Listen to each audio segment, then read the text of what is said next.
এবং তাদের সেবা করতাম। কাপড় লাগে, কোন দিকে রক্ত পড়ে ওইটা রক্ত মুছে দিতাম, হ্যাঁ, কোন দিকে ওনাদের কি প্রয়োজন হয় ওইটা আমরা নিয়ে দিতাম। ওয়ানারুদ্দুল কতলা, এবং আমরা হত্যাকৃত ব্যক্তিদেরকে, মানে হত্যাকৃত মানে যারা এখানে এই যুদ্ধের ময়দানে শাহাদত বরণ করেছেন তাদেরকে আমরা বাড়ি বাড়ি দিয়ে আসতাম গাড়ি করে।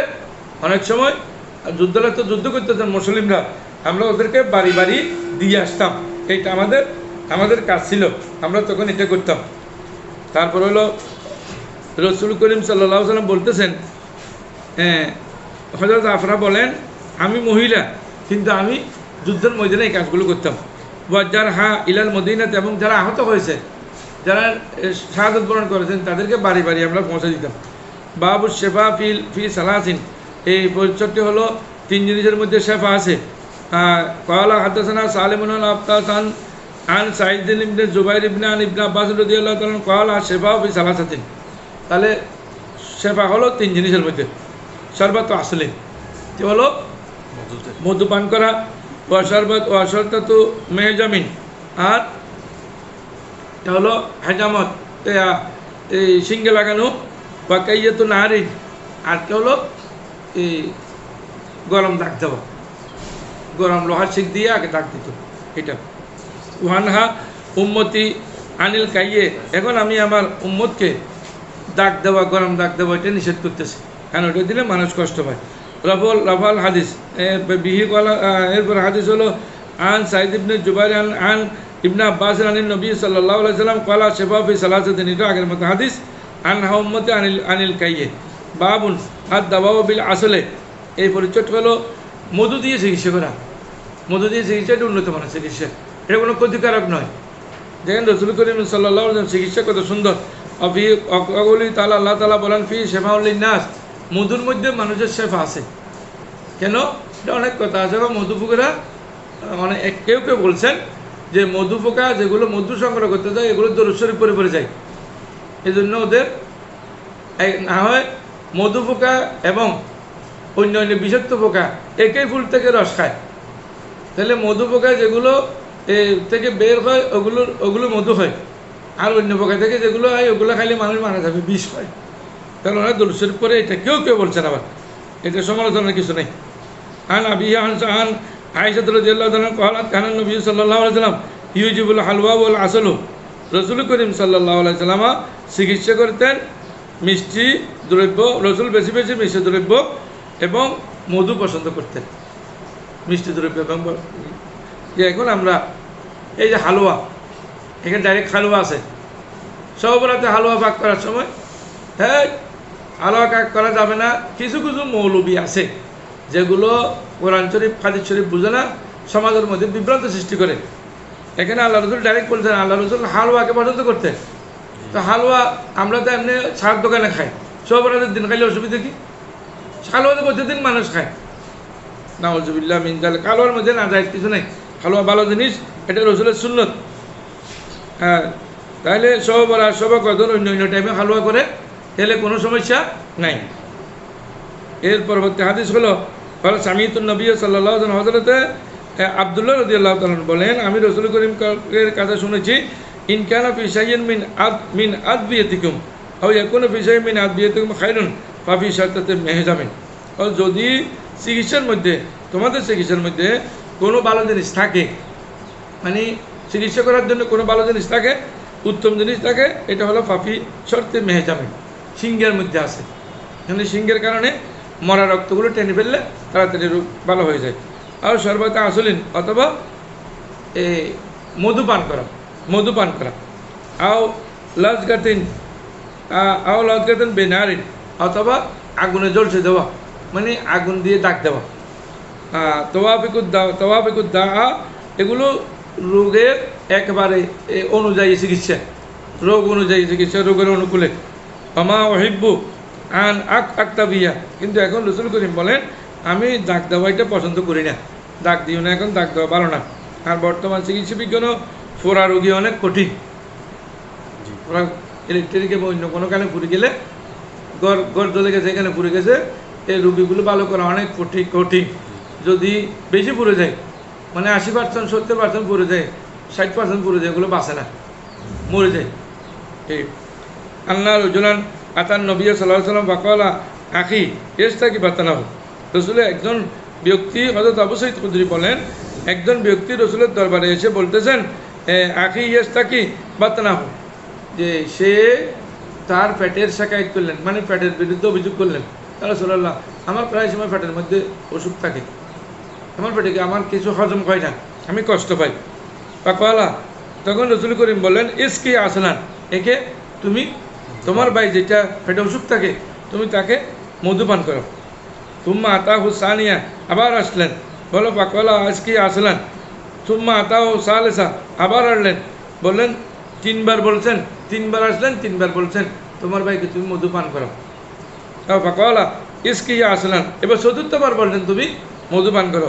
তুম্মা আতাহু, আবার আসলেন, পাকওয়ালা ফাদাফাতু, পাকওয়ালা সাদাকাল্লাহু ওয়া কাযাবা বাতুনু আখিকা ইসকি আসলান ফাসাকাহু ফাবারাহু। রাসূল করিম তখন বললেন, কি রে, আল্লাহ তো সত্যিই বলেছেন, আল্লাহ রসুল সত্যি বলেছেন মধুপান করলে ভালো হয়ে যায়, কিন্তু তোমার ভাই ভালো হচ্ছে না কেন? আর তোমার ভাইয়ের কাযাবা বাতুনু আখিকা, তোমার ভাইয়ের ফ্যাট মিথ্যা, তোমার ভাইয়ের পেট মিথ্যা। হ্যাঁ, অনেকে এগুলো বিশ্বাস না করে খায়। হ্যাঁ, অনেকে এক নম্বর মধু পায় না, এই বিভিন্ন ধরনের হয়। ফাঁসা কাহু, চতুর্থবার যখন বলার পরে রসুল করিম চতুর্থবার বলছেন, আবার এই মধুপান করে বলছেন, এইবার বকাবকির পরে যখন মধুপান করছেন, বারা, সে ব্যক্তি ভালো হয়ে গেছেন। তাহলে মধুর মধ্যে শেফা আছে। দেখেন এটা সাহাবায়ে কেরামের ঘটনা। বাবুন আর দাওয়া বি আলবানি লিবিলে, এইটা হলো চিকিৎসা করা বি আলবানি লিবিলে, উটের দুধ দিয়ে। উটের দুধের মধ্যে অনেক পুষ্টি জাতের জিনিস আছে, এই জন্য উটের দুধ অন্য কোনো দেশের মানুষ সহজে পান করতে পারে না। আমরা যখন আল্লাহর মেহরবানি হজে গেছি, তখন আমরা উটের দুধ পান করার জন্য নিয়ে আসছি। বলতেছেন, হুজুর আপনারা অর্ধেক পানি দিবেন, আপনি যদি 1 কিলো দুধ নেন 1 কিলো পানি দিবেন, না হলে আপনারা হজম করতে পারবেন না, এগুলো সহজে হজম করা যায় না। দুধের উটের দুধের মধ্যে অনেক পুষ্টি জাতের জিনিস আছে, অনেক রোগের শেফা আছে, এই জন্য আল্লাহ রসুল বলছেন তোমরা উটের দুধের চিকিৎসা করো। হাদ্দাসানা সাহাবাতুন আনা রাসূল রাদিয়াল্লাহু তাআলা আনহু হাসান আন্না নাসান কানা বিহিম সাকামুন, কিছু মানুষের রসুল করিম ইরশাদ করেন, হযরত আনাস বিন মালিক থেকে বর্ণিত, কিছু মানুষ অসুস্থ হয়ে পড়লেন, রোগ হয়ে গেল। আকালু ইয়া রাসূলুল্লাহ, বললেন হে আল্লাহ রসুল, আবি ইনা ওয়াতিনা, ইয়া রাসূলুল্লাহ আমাদেরকে একটু জায়গা দেন, আমাদেরকে কিছু খাবারও দেন। এগুলো মদিনা শরীফের ঘটনা, খাবারও দেন, জায়গাও দেন। ওয়ালাম্মা সাহু, যখন ওরা ভালো হয়ে গেল, তাহলে তারা বলল, ইন্নাল মদিনা তো ওয়াখিমা, মদিনাটা আবহাওয়া ভালো নয়। কখন বলতেছেন? ভালো হওয়ার পরে। কত বড় নাফরমান, ওদের কি শাস্তি হচ্ছে, আসতেছে। আনজালাহুম হাদরাতা ফি জওবিদিন লাহু বাকালা শরীফ আলবানিহা, বলছেন ওই যে এখানে ইয়াটা আছে, ওখানে ওঁট আছে, ওঁটের এখানে নিয়ে যাও, ওদেরকে নিয়ে যাও, ওদেরকে ওঁটের পেশাব এবং দুধ পান করতে বলো। ইসরিব আল বানহা, দুধ পান করতে বলো। অন্য রবায়িত আছে পেশাব পান করতে বলো, দুইটাই। ওরা এগুলো খাবার পরে আলাম্মা সাহু, তখন ভালো হয়ে গেল কাতালু রায়ের নবিয়ে, তখন রসুল করিম সাল্লাল্লাহু আলাইহি সাল্লাম যাকে নির্ধারণ করে রেখেছেন ওঁটগুলো দেখাশোনার জন্য, তাকে হত্যা করে দিল। কত মারাত্মক নাফরমান। আমাদের দেশের কথা, যে ভাত খায় সে ভাত খানা করে দেয়, সে খানা করছে। ওয়াস্তাকু জৌদাহ, এবং তারা হাঁকিয়ে নিয়ে যাচ্ছে উটগুলোকে। বাসাফি আসারিহিম, রসুল করিম তাদের পিছনে পিছনে লোক পাঠিয়ে দিলেন, সাহাবী পাঠিয়ে দিলেন। ফাকাতা আইদিয়াহুম, এইবার দৌড়ে নিয়ে আসলো।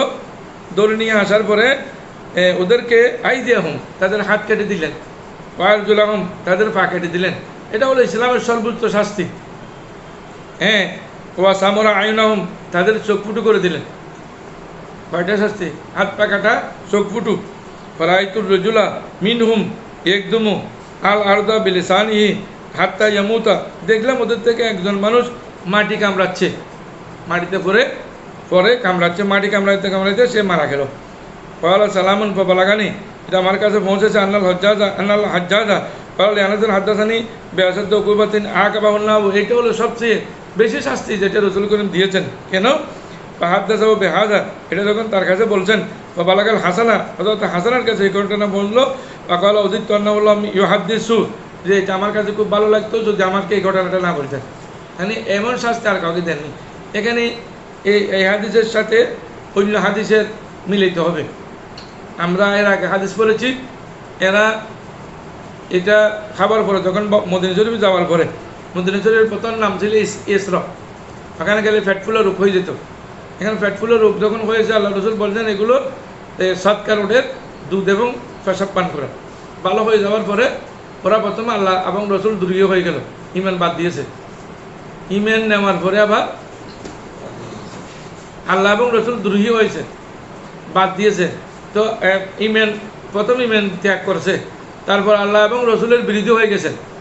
তারপর করলো সৎকার রাষ্ট্রীয় সম্পদ, হ্যাঁ, সরকারি নিয়ন্ত্রণাধীন ওটগুলো, যেগুলো গরিব দুঃখী মানুষের খাবার, গরিব দুঃখী মানুষের সম্পদ, ওগুলো নিয়ে যাচ্ছে, মিসকিনদের সম্পদ নিয়ে যাচ্ছে।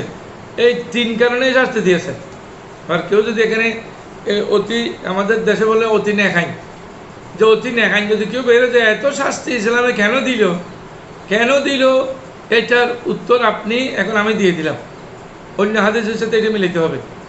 এটা আল্লাহ দ্রোহী হওয়া, নবীদ্রোহী আল্লাহ দ্রোহী হলে তোদেরকে শাস্তি দিতে হবে, সর্বোচ্চ শাস্তি।